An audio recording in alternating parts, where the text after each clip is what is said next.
Mr. Tomas, we're ready to call your case back up or no? Yeah.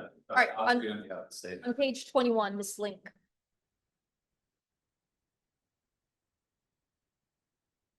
Before we take a deeper dive on the motions, if that's what you all want me to do. Mr. Brigida, I know that your office tries to treat similarly situated defendants the same, right? Yes, ma'am. Ms. Link reminds me a little bit of the Breonna Wilson case. Right, and I agree with Your Honor. I've had discussions with my supervisors about both. Are you cases. familiar with Ms. Wilson's case? No. She was in front of me, also a young woman, accused of second-degree murder, allegations of domestic violence. The state closed it out to 10 years. 10 years in state prison with a 10-year minimum mandatory followed by 10-year probation. Right. What I can say is what my, Listen, I understand all cases are unique. Every Right. case is different. But I know in this county, we strive to treat similarly situated defendants the same. And whether it's the defense bar or the state attorneys bringing and those types of arguments before different judges, it normally is done. what I can say about that is Ms. Wilson's case is very different insofar as there was a significant amount of mitigation for Ms. Wilson, being a veteran, having other issues, related to that as well. Did not have a criminal history. Ms. Link does have a criminal history. Ms. Link, as I've mentioned before, does qualify as a habitual offender. And that's part of the reason why I had a conversation in the past about a potential resolution months ago in the realm of 15 years of state prison with the 10-year minimum mandatory followed by 10 years probation. I've had follow-up conversations with my supervisors as well as the next of kin. The lowest that I am able to do, I cannot override my boss, is a 25-year minimum mandatory followed by probation. I am flexible on the amount of probation, but I cannot waive that minimum mandatory. Have you all had a discussion of allowing some sort of plea to the court? I mean, I can get involved in that. Meaning you all could state in defense, set a minimum and a maximum, and it would be a plea to the court, and the court would hear from the next of kin, as well as the defendant, her family, whoever you all wanted me to hear from. We would have a sentencing hearing. I'm personally And comfortable. part of the reason that I think of that is, did you guys remember Rodriguez Shomatz back in the day? Yeah, we would do that a lot in front of him. He was a state legislator, not fully versed in criminal law, but he adapted very well. And he had a lot of life experience, and there were a lot of those types of sentencings in front of him. So that's also an option. I'm just trying to get you all to Yeah. think about a different creative way, because it seems like both sides want to resolve it. We're just not there. I'm very comfortable doing that. I have a number in mind that I would say could potentially be the top for my end. Mr. Tomas and I can have a conversation after he talks to Ms. Link about that. I'm more than happy to do that though. My suggestion would be, if you all are comfortable with that, a range 10 to life, right? I don't- 10 to 25. I think it's realistically, it's going to be something like the 25-year minimum mandatory up to 40. Yeah, but they didn't make you that offer. No, I understand that. I'm saying I'm not going to be able to agree to anything under that 25-year. So if there were going to be some sort of plea and a sentencing, the bottom on your end would be 25. Correct. Okay.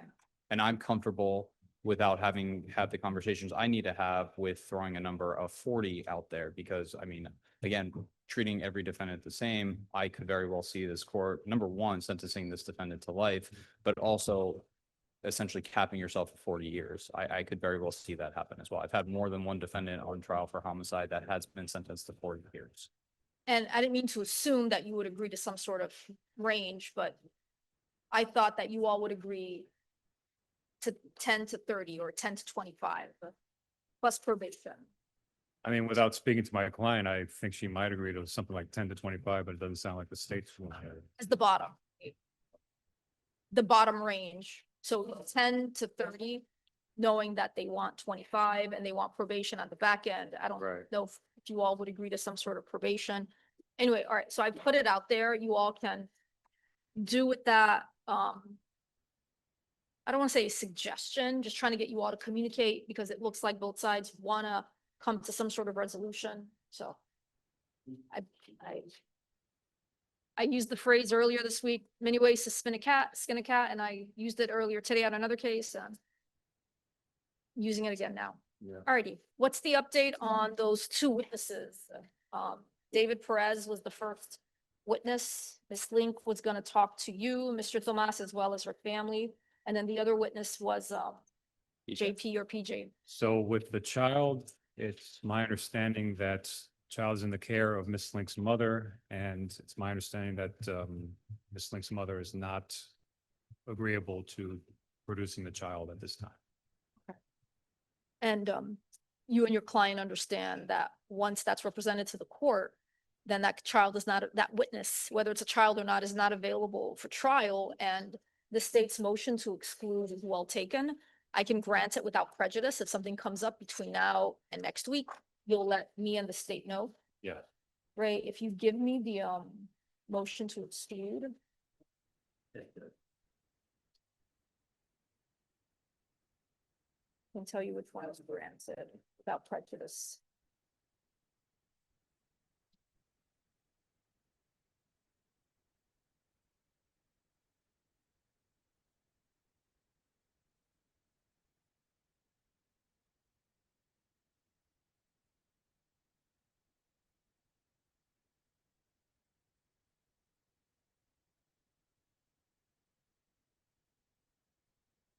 So this one is granted without prejudice.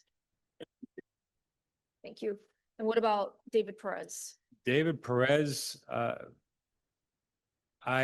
he has not spoken with me about coming in. I've heard that he's somewhat amenable, so I would suggest that the court's inclined, grant it without prejudice, and if Mr. Perez all of a sudden becomes cooperative, then I'll immediately let you all know, but I can't offer anything other than what I just said. Not willing to go to trial without Miss Lin or without David. I'm not going to trial without either of them. So your lawyer's asking me to give him more time for David. Let me see what he has to Not say. for now. David and for my son. Yeah, I know, but let's just talk about David right now. I'll go back to your son. Yeah. Well, as it concerns David, I'm certainly going to try to change his mind. But I can't offer any other information other than that at this point, right now. Is there not any way that you could subpoena him since he is necessarily a material witness? I can. Okay. You're gonna have to produce him between today and Monday. Yeah. But you did proffer to the state what he would be testifying to, right?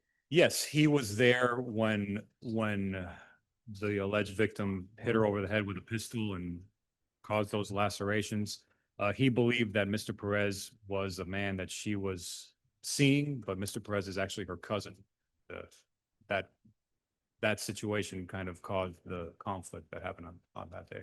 Which, again, I'm in total agreement to publish the text messages between the victim and the defendant, where that conversation about pistol whipping as well as the injuries comes in to play. The court has already denied my ability to do so. And I filed a motion regardless of whether or not he's excluded with or without prejudice to limit that. I don't actually think it is even admissible testimony. I'm not gonna rule on this motion to exclude for witness David Perez. Unfortunately, state, if we start trial next week and he's produced in the middle of trial, you're gonna have to depose him in the middle of trial. At least you have a proffer of what he would testify to. So, Ray, this one we continue to defer ruling on. All right, Ms. Link. PJ, it's clear to me now, unlike Mr. Perez, he's not being produced ever. If that changes, I can revisit my ruling excluding him. So let's say your mom changes her mind and she says, okay, fine, PJ can be set for a deposition. The state can take his deposition next week. Your lawyer can ask me to revisit him to allow you to list him as a witness again. Does that make sense? Yeah, yes, but ultimately, if that doesn't happen, and let's say for worst case scenario, I do lose trial, would I be able to appeal because of that? I Because I can't have him? I can't answer that hypothetical. Look, your lawyer is communicating with your mom. You're communicating with your mom, right? How else is your lawyer going to get PJ to testify and bring him over here? He's doing everything in his inability to do so. If And that witness is The out only of state, thing, not being, what she's scared of is the fact that they might take him. That's If, all if it he- if he is. comes back into Florida? If he comes back into Florida, because that's basically what I'm guessing Mr. Bervita put into her head for whatever he discussed with my attorney saying, oh, that he went to see if Pedro really got TPR'd and he wasn't allowed to be anywhere around the kids. And that's where he notified DCF about that case, about them supposedly having the pickup order. If he was willing to go that far, then what else would he be willing to do? If the minute my son steps foot in the state of Florida, he already said it, that he would go as far as sending someone to go take them. But he doesn't, that's out of his scope right now because they're not in the state of Florida. Look, there's two things that are going on in my head as a judge. Number one, is the witness available? Is your lawyer doing everything they can to produce them? The witness is not available and your lawyer is doing everything legally possible to produce them. And number two, we already had this discussion about whether or not an 11-year-old could even testify. We haven't flushed out that full issue. But when I talked about this 11-year-old, I also suggested that the core testimony can be brought in without him testifying, right? So think about that. You want him to testify about the incident that happened 2 days before the shooting. It looks like that's going to come out anyway. So should I just wait until he does turn 12? Because I'm fully willing to wait until he turns 12. I want him to Why don't you testify on have, the stand. why don't you have a discussion with your lawyer? I mean, I about- don't need to have a discussion with him. I want him on the stand. I want my son on But the if stand. if he's going to be testifying about the incident from 2 days before, That's what he's gonna be testifying okay, to. there's that, it sounds like that evidence is coming in through other witnesses or other pieces of evidence, Yeah, such but as he- photographs and your post Miranda statements. Sounds like that's coming in anyway. Yeah, but to see it from a child's eyes, to see it from a child's point of view, Remember, sympathy cannot be, sympathy plays a very big role with the jury. well, the jury is going to be instructed, their verdict cannot be based on feelings of sympathy. Yeah, but they're Or- this is human nature that ang- we're talking about. I can't control if they ignore my instructions. My instructions are very clear, and my instructions come from the Florida Supreme Court. A verdict cannot be based on sympathy, meaning if they feel sorry for anyone or if they're angry at anyone. That's very clear. Yes, you may, listen, this case is a tragedy on many levels. They are humans, they're not robots, and they're gonna have many, many emotions. Can they set it aside? And we're supposed to pick jurors that are able to set aside that. So just keep that in mind, okay? All right, let me move on to, Before you do that, Judge, I just want to put it on the record. I understand the court's order, at least as far as David Perez is concerned. I just want to point out to the court, a few days ago, we were here with a deadline of Ms. Link getting in contact with these witnesses in order to produce them for deposition. Obviously, PJ has his own issues. David Perez has been subpoenaed twice, failed to appear twice. Ms. Link very defiantly said she will get them on the phone and they will be appearing by today. I just want to point that out to the court. I understand the court's ruling, but I do want to just put that on record. understood, okay.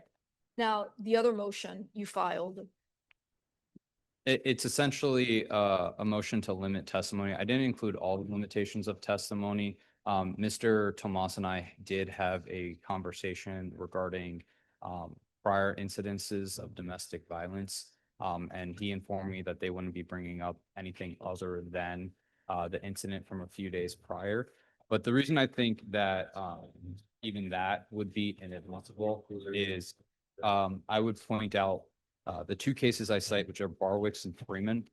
Those are rather old cases. I believe at least one of them is from the Florida Supreme Court.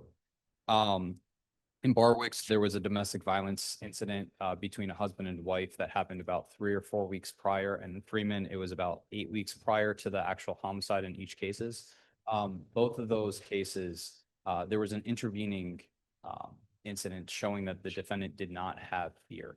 And in both cases, both trial courts excluded testimony about prior acts of domestic violence because the defendants and victims essentially reconciled and began cohabitating again. I think that it is incredibly similar to this case because what we have here is, according to Ms. Lincoln, not her post-Miranda statement, but her multiple statements to the officers on scene, is the victim was coming and going. He was gone for about 3-4 weeks at a time, come back to the home, live at the home, and they began cohabitating. In addition to that, the night of incident, there's actually evidence that not only was the victim living there, but that earlier in that very evening, the victim, defendant, and the two children left the home together, got into the car together, got back to the home together, and then they were at the home together. In the deposition with the mother, she testified in her deposition that the victim was at the house basically the entire day. We have in this case that intervening circumstance showing Ms. Link was not in fear because they're acting as husband and wife. They appear to have reconciled at least in some portion. And then you have Ms. Link very clearly not being afraid in the vehicle from earlier in that day, as well as her herself. I don't understand what you're asking me. I'm asking for the exclusion of that portion Which part, which part? of the 2 days prior incident. I don't think that should be coming into evidence based off of Barwicks and Freeman. Okay. Notwithstanding the other portions of evidence. One that we just discussed about David Perez and Correct. PJ? Correct. All right, what's your position? I think it has to come in. If you're inclined to grant his request, then I can expand, but are you inclined to grant that request? I'm not inclined to grant. it. Okay, then I don't need Yeah, to say anything. it's highly relevant. I understand the It court's is highly relevant. Even though it's 2 days, it's highly relevant. No, I understand the court's ruling. Especially when you just take a step back and you look at, This motion was more for the past violent incidences, not necessarily for this incident, but I do think that both Freeman and Barwicks are applicable in this situation. I can see a situation where certain things creep in. And if you all want me to give some sort of limiting or curative instruction, we'll just take it up one at a time. The prior incidents can't become a feature of the trial, so we'll just try to keep everything streamlined as much as possible. Remember, the test is fairness at trial. There's no such thing as a perfect trial, right? For both sides. Absolutely. Okay. So I'm gonna defer ruling on your motion to compel, but I think we all know our marching orders regarding what is relevant, especially in a case of self-defense. All right, so we'll just take up the evidence as it comes in regarding the prior acts of domestic violence. The notice of intent to rely on certification of business record. This is for the 911 call. 911 call as well as the most recent jail call from the defendant. Do you have an objection to this? No, I just, I guess I'll speak to the state about the most recent jail calls. I'm not sure what's on. It depends on if David Perez ends up showing up or not. It would be used for impeachment of him. Is he on the phone too? He's not, but Ms. Link talks about what he'd be testifying to. All right, we'll just take it up one issue at a time because you want to use her calls, not to Perez, to What- impeach Perez. So what I can say is, Ms. Link says of David Perez that he'll say anything to help me out. Which I think is incredibly telling of what he'd be testifying. If you get a chance to depose him, please ask him. I will. If that was communicated to him. Otherwise, we don't want that in front of the jury unless you can connect those dots, right? Understood, yep. Okay, so the motion to rely, so it's just a notice of intent to rely on business records. I don't have to rule on that, right? And I was also just informed that we didn't have a chance to do it because we got them yesterday, but the certifications of non-pardons, should we get to the second phase of the trial? For the habitual offender. Correct. Because of the earlier line of cases, Apprendi, Eileen, it's best if the jury, if she's convicted of anything, that's a felony. The jury should deliberate if the state has the qualifying prior convictions to seek the enhanced penalty. So in other words, it would be similar to a trial for possession of a firearm by a convicted felon. If the defense never stipulates to the convicted felon part, the jury has to make that determination beyond a reasonable doubt. Erlinger, right? Yeah. Yeah. There's a case in front of the Florida Supreme Court, Maye. They're deciding whether or not a jury has to make that finding. So it's just safer. It doesn't hurt to have them make that finding. Obviously, they don't know about her prior arrests. or, well, they don't know about her prior convictions prior, They would only find out in the event of a conviction, not before. correct? Well, so to that point, Ms. Link does mention in the post Miranda statements that she had been arrested before. Well, that should be redacted. If that's redacted, then we also need to redact the victims, the incidences that Ms. Link mentions about his acts of Do violence. you have the transcripts? I do, they're very short, they're like 30-something pages, if that, because it's an 11-hour statement, however, 7 hours, 9 hours of that statement are her sleeping. So why don't, show Mr. Tomas, let me know. I thought we were in agreement to move it in unredacted. The only portion that actually needs to be redacted is her invoking Miranda. Take a look at it, and if you want anything else redacted, Yep. let me know. So, the way that I remember it flowed, it's just a lot of back and forth, back and forth, back and forth. Okay, meaning it goes to the nature of their relationship, not necessarily prejudicial on her part, but if you think it's prejudicial, you'll let me know and let the state know, and then I'll take it up as soon as I can on Monday, okay? All right, is there anything else that we have to take up? I don't believe so. So the way that I plan on doing this, we'll probably have to do 2 days of jury selection. I'll bring down jurors in batches of 40. That's what I did the last time. Yeah, 4-1. I don't have 4-1, so we have to do it here. Okay. Judge Tinkler Mendez has 4-1. Couldn't get 4-1. So we'll bring in batches of 40 jurors in the morning, 40 jurors in the afternoon. We'll bring them back Tuesday. In the afternoon, we may do another batch of 40 Tuesday morning. We'll consolidate them, and then we'll go through most of the questioning. The first set of questioning will be scheduling. They're going to be needed for about 10 business days. Scheduling, as well as any glaring issues regarding serving based on the charges and domestic violence. If I go into anything else, it'll be very light. Does you have a morning calendar on Monday? I do. So I'm hoping to start at 10 a.m. Okay. So 10 to 12, we should be able to do that first batch. And then in the afternoon, we may be able to do 1:30 to 4. Okay. Understood. All right. Anything else? I don't think so. If there's anything that comes about, Yeah, we'll let Stay you in know. contact with each other, and just, you all can email me in my chambers. That's Okay. okay. Thank you. And Your Honor will handle jury instructions, or you want me to send a proposed? I'll do them. Yeah, I know you like to, that's Yeah, why I asked. Like to keep that under tight control. So. Okay, trial on Monday.